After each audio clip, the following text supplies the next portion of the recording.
സംസ്ഥാന secretary A Vijayaraghavan കോൺഗ്രസിനും രാഹുൽ ഗാന്ധിക്കുമെതിരെ നടത്തിയ പരാമർശങ്ങളാണ് ഇപ്പോൾ രാഷ്ട്രീയ കേരളത്തിൽ പുതിയ സംവാദങ്ങൾക്ക് വഴി തുറന്നിരിക്കുന്നത്. രാഹുൽ ഗാന്ധിയുടെ രാഷ്ട്രീയ പ്രവർത്തന ശൈലി പക്വതയില്ലാത്തതാണെന്നും ദേശീയ രാഷ്ട്രീയ തലത്തിലെ സങ്കീർണമായ വെല്ലുവിളികളെ നേരിടാൻ അദ്ദേഹത്തിന് കൃത്യമായ കാഴ്ചപ്പാടില്ലെന്നും വിജയരാഘവൻ ആരോപിച്ചു. ബി.ജെ.പിയുടെ വർഗീയതയെ ആശയപരമായി നേരിടുന്നതിന് പകരം പലപ്പോഴും മൃദു ഹിന്ദുത്വ സമീപനം സ്വീകരിക്കുന്നത് വഴി കോൺഗ്രസ് ബി.ജെ.പിയുടെ വളർച്ചയ്ക്ക് വളമിടുകയാണ് ചെയ്യുന്നതെന്നും അദ്ദേഹം കൂട്ടിച്ചേർത്തു. വോട്ട് ബാങ്ക് ലക്ഷ്യമിട്ടുള്ള താൽക്കാലിക പ്രസ്താവനകളല്ലാതെ രാജ്യത്തെ പാവപ്പെട്ടവന്റെയോ കർഷകന്റെയോ പ്രശ്നങ്ങളിൽ ആത്മാർത്ഥമായ ഇടപെടൽ നടത്താൻ രാഹുലിന് കഴിയില്ലെന്നാണ് വിജയരാഘവന്റെ വിമർശനം. കോൺഗ്രസ് മുന്നോട്ട് വയ്ക്കുന്ന വാഗ്ദാനങ്ങൾ വെറും കടലാസ് പുലികൾ മാത്രമാണെന്ന് വിശേഷിപ്പിച്ച അദ്ദേഹം ജനങ്ങളെ കബളിപ്പിക്കാനുള്ള തന്ത്രപരമായ നീക്കങ്ങൾ മാത്രമാണ് ഇവയെന്ന് ആരോപിച്ചു. തിരഞ്ഞെടുപ്പ് അടുക്കുമ്പോൾ ജനപ്രിയ പ്രഖ്യാപനങ്ങൾ നടത്തുകയും അധികാരം ലഭിച്ചാൽ കോർപ്പറേറ്റുകൾക്ക് വേണ്ടി നിലകൊള്ളുകയും ചെയ്യുന്നത് കോൺഗ്രസിന്റെ ചരിത്രമാണെന്ന് അദ്ദേഹം ഓർമ്മിപ്പിച്ചു.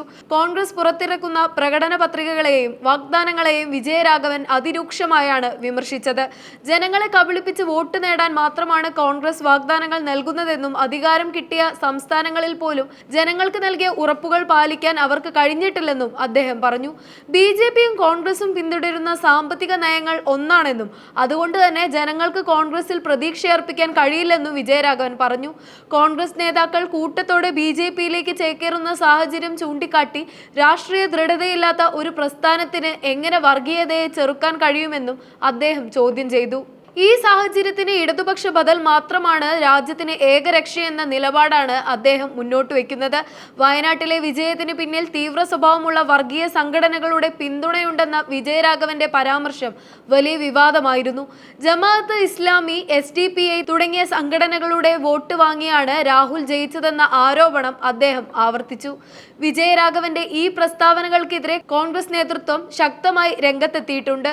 വിജയരാഘവൻ ബി.ജെ.പിയുടെ ഏജന്റായി പ്രവർത്തിക്കുകയാണെന്നും CPIM-ഉം ബി.ജെ.പിയും തമ്മിൽ രഹസ്യധാരണയുണ്ടെന്നുമാണ് കോൺഗ്രസ് നേതാക്കളുടെ ആരോപണം. തിരഞ്ഞെടുപ്പിൽ വോട്ട് ഭിന്നിപ്പിക്കാൻ CPIM വർഗീയ കാർഡ് ഇറക്കുകയാണെന്ന് പ്രതിപക്ഷ നേതാവ് VD സതീശനും KC വേണുഗോപാലും കുറ്റപ്പെടുത്തി. ചുരുക്കത്തിൽ കോൺഗ്രസിനെ രാഷ്ട്രീയമായി തകർക്കാനും ഇടതുപക്ഷത്തിന്റെ പ്രസക്തി വർദ്ധിപ്പിക്കാനുമുള്ള തന്ത്രപരമായ നീക്കമായാണ് എ വിജയരാഘവന്റെ ഈ പരാമർശങ്ങൾ വിലയിരുത്തപ്പെടുന്നത്.